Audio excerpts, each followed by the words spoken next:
Hello, my friend. I'm so excited to be with you today and about the topic I'm going to share with you. I'm very passionate about this topic. I'm very passionate about faith, about guidance, about God and people. Those are my two loves, people and following and serving God, okay? So today I would love to share with you the parable about talents, and for us to talk, how is that connected to you and me? And what does it say to us about talents, gifts and strengths? Do we have them? If we do, what are we supposed to do with them? And then what will we get if we do something with them? So do you have them? What are you supposed to do with them? And what will you get if you will do actually something with them? So, okay, in Matthew 25, from verse 14, we can read a story about the parable of the three servants. I'm not going to read it to you. You can go, if you have your Bible, you can go open it up and check it later on. I will try to tell it to you in my words and sometimes maybe read something from here. I actually love using the Bible app, which is a very handy, and you have lots of versions of biblical translations and different versions of Bible actually. So I'm using the Good News Bible right now, English version, okay? So in this story, and maybe you are not a believer, maybe you have never heard about the parable of talents and gifts, and maybe you don't know that you have any gifts, so then be with me.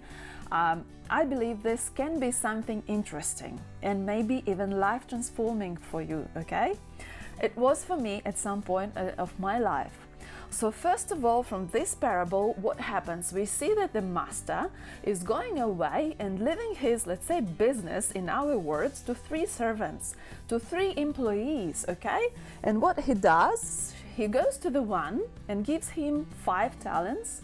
To another one, he gives 3 talents. And to the last one, he gives 1 talent. And very important thing which is said here, that he gives to each and one of them according to their ability, okay? So we are giving our talents according to the ability, how we can use them for our good, for others' good, and for the master good, okay? And then those 3 servants or 3 employees or 3 people, they take what they were given and they do something with this. So first and second one, who got 5 and 3 talents, they go do some business, turn it around, and the one who got 5 makes another 5, so he multiplies the gift, the talent, and the second one does the same. So when the master comes back and asks, show me what have you done with what I gave you, in your life? Did you do anything with this? Did you use it wisely? Did you multiply it? They come and they show, okay, you gave me this, you gave me 5 talents, you gave me 5 gifts, now I'm giving you 10.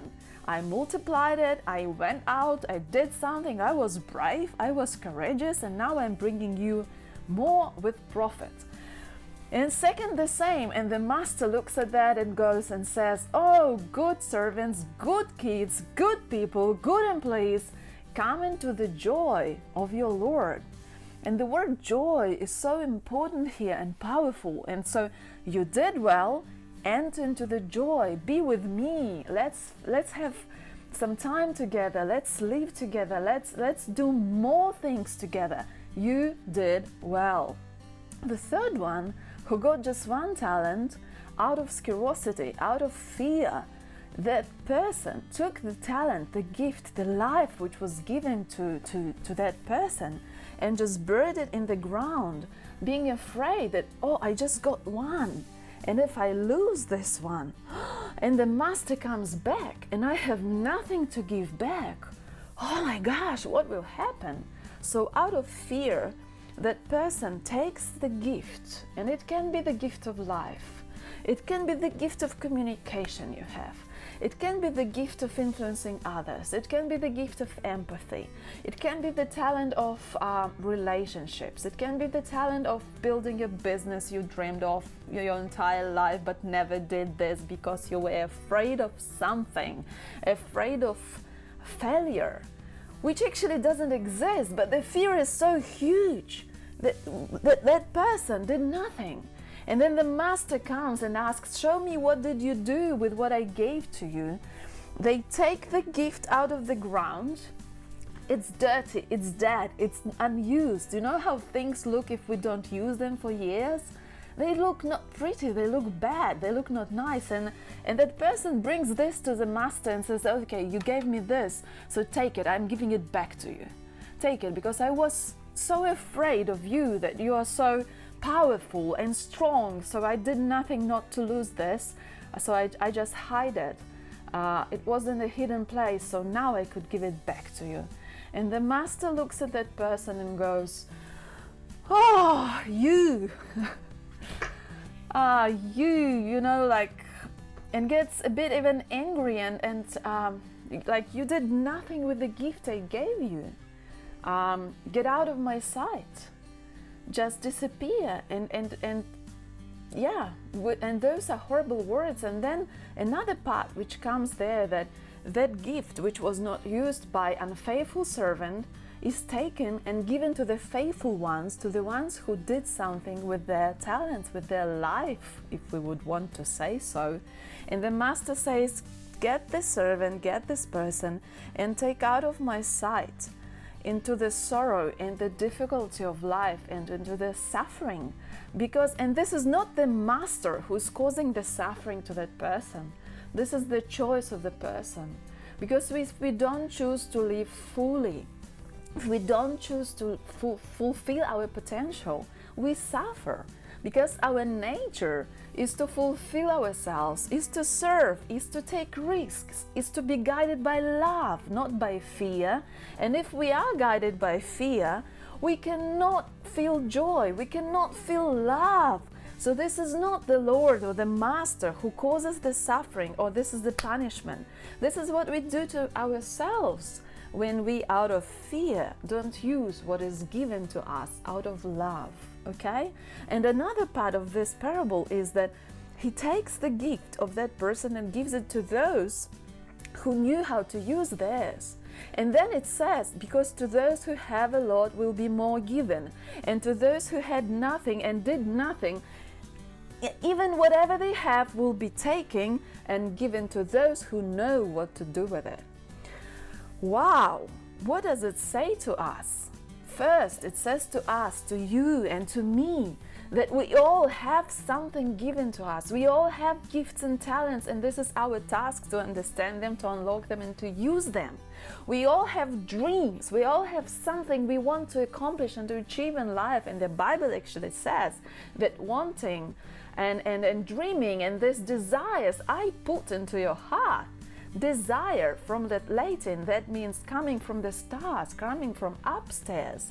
So if you have a burning desire in your heart and you're doing nothing with this, you're not using your talents because you don't know them, you're serving nobody, you're serving not even yourself, you're actually hiding in your life and you're hoping that nobody will notice that you are suffering and wasting your life.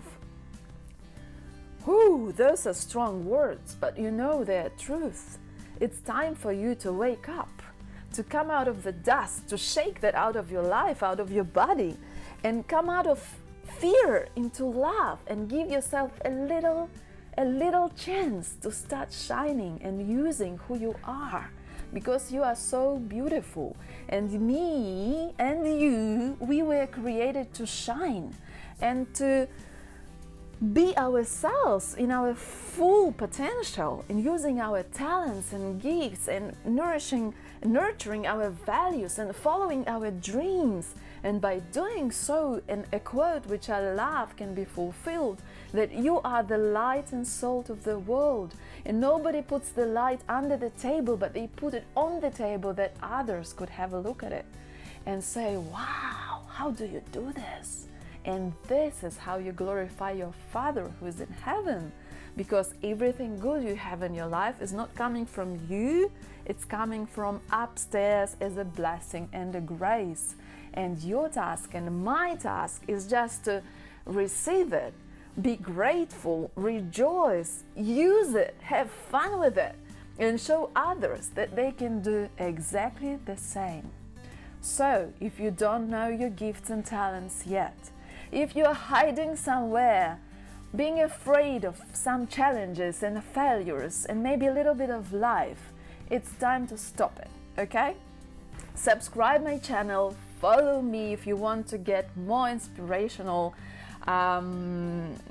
messages, because helping you to fulfill your purpose, this is my mission and this is my task on this earth. I know that for sure. And me and an incredible Genius Formula team, we will do everything we can to help you to dig out of where you are into the light of your amazing life. I wish you a wonderful week and I see you soon again. All the best. Live fulfilled and be true to yourself always. With lots of love, Taisja. Thank you.